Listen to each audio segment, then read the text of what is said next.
Good morning and welcome as we start Exodus chapter 35. Verse 1, it says, Then Moses gathered all the congregation of the children of Israel together and said to them, These are the words which the Lord has commanded you to do. Work shall be done for 6 days, but the seventh day shall be a holy day for you, a Sabbath of rest to the Lord. Whoever does any work on it shall be put to death. You shall kindle no fire throughout your dwellings on the Sabbath day. So there you go. No fires.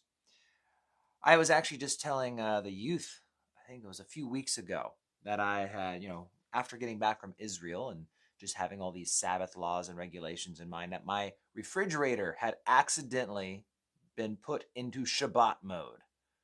So if you didn't realize it, your refrigerator might have a Shabbat mode too. And if you're wondering why it's not working, that might be why. Someone had just cleaned the front of the refrigerator, and obviously they wiped their little wiper over the buttons. And so the buttons got activated.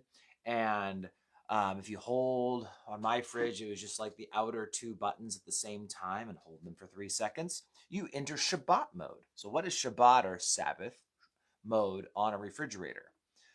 Well, if you open the fridge, there's no lights. That's basically all it is.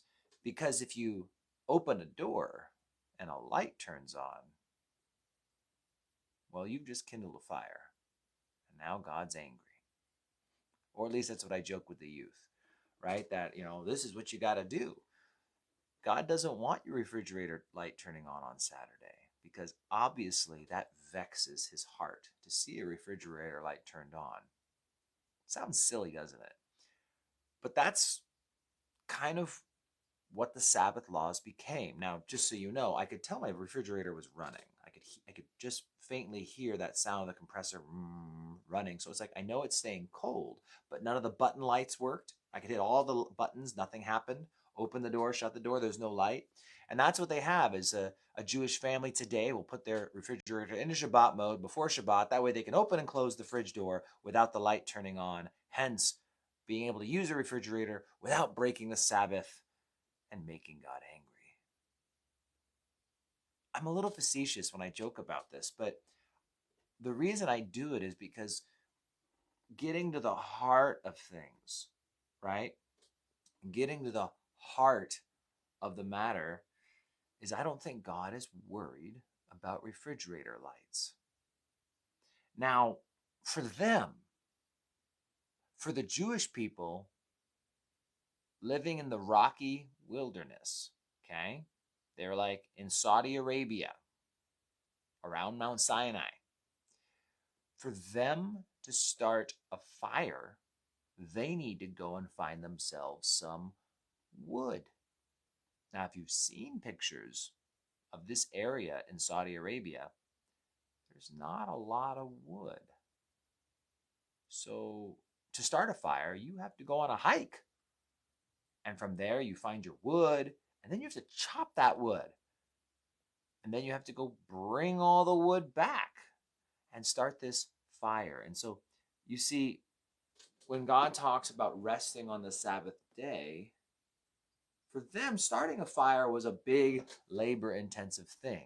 And he was trying to prevent people from doing all these labor-intensive things and just relaxing. It's a Sabbath unto the Lord. It shall be a holy day for you. And so we talked about that before, about how, the Lord's Day, Sundays, of which the early church fathers and the people in the book of Acts and First Corinthians and elsewhere, that's the day of the week that they worshipped on. And they would set it aside as a holy day. There used to be in America what was called the Blue Laws. The Blue Laws were Sabbath laws.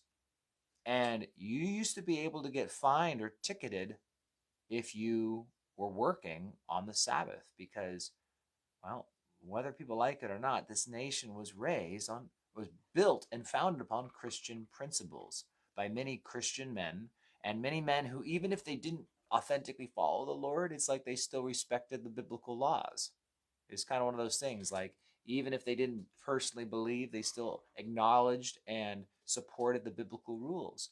Maybe you remember the old story of Johnny Tremaine. We did that with Judah not too long ago, a Revolutionary War story about a boy. And what happens to him is he gets silver. He's a silversmith, poured on his hand. His hand gets stuck together because of the silver. And that was because they were trying to work on the Sabbath. And when they saw the constable coming or whatever, they all were freaking out, and he spills the silver because they didn't want to get in trouble and thrown in the clinker for working on the Sabbath. So again, once upon a time, it wasn't that just stores would close down on Sundays. It was illegal.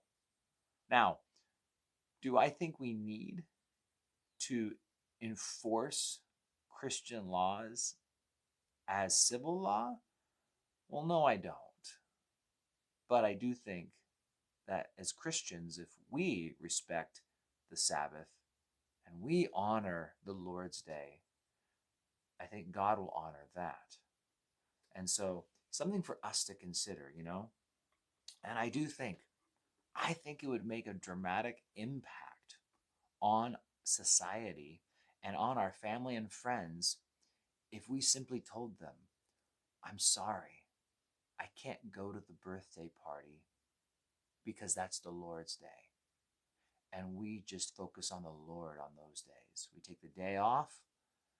We're not going to use it for this and that. We're going to sanctify that day to the Lord. And so I don't know. I think it would impact people to hear people saying, like, say, what? You're not going to this or that because it's the Lord's Day. And we just make this day special in our homes. We go to church and we focus on Him. So, but at the end of the day, do following rules make it you any more special, or, you've got something figured out? Well, let's take a look at this next section, and maybe I'll use this as my wrap-up point, because it says, and Moses spoke to the congregation, verse 4, of the children of Israel, saying, and this is the thing which the Lord has commanded you. Take from among you an offering to the Lord. Whoever has a willing heart, let him bring it as an offering to the Lord. Gold, silver, bronze, purple, all these different things, these ram skins, badger, acacia wood, oil, onyx stones, right down to verse 9. There's all these things that were going to be used for the building of the tabernacle. And what God wanted it built from was offerings from a willing heart.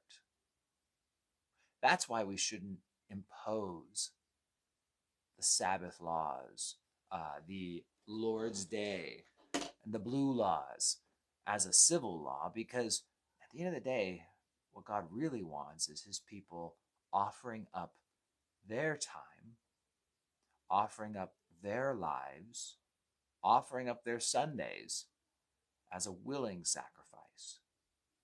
It's not that we have to, it's that we want to. I want to take time aside for God. I want to give Him the first of my week and the first of my day. There's that principle of first fruits. When we tithe, we give God money at the beginning of the month. When we give, I'm saying we, I actually mean my household, my personal household. That's our philosophy, is you give God at the beginning, right? You give Him the first of what you have. That way you're not tempted to not give when you spend the other money on frivolous things. Give Him the first of your day. You wake up regularly early to give it to the Lord. And you give Him the first of your week. On the first day of the week, we set it aside and we just focus on Jesus. Getting together, morning church, night church, afternoon family time. You make it a day where as a family you focus on the Lord.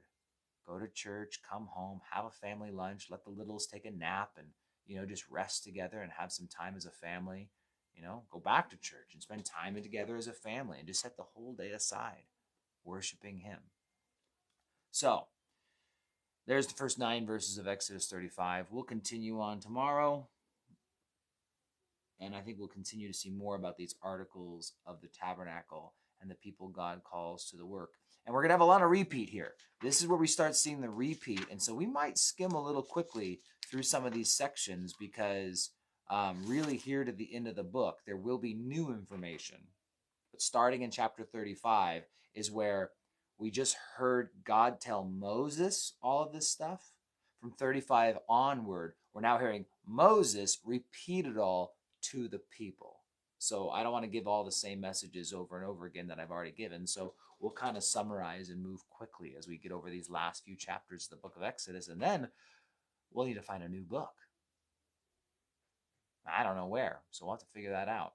Maybe go to the New Testament? Maybe, I don't know. We'll find out. So, God bless you guys. Have a great day, and I'll see you guys tomorrow.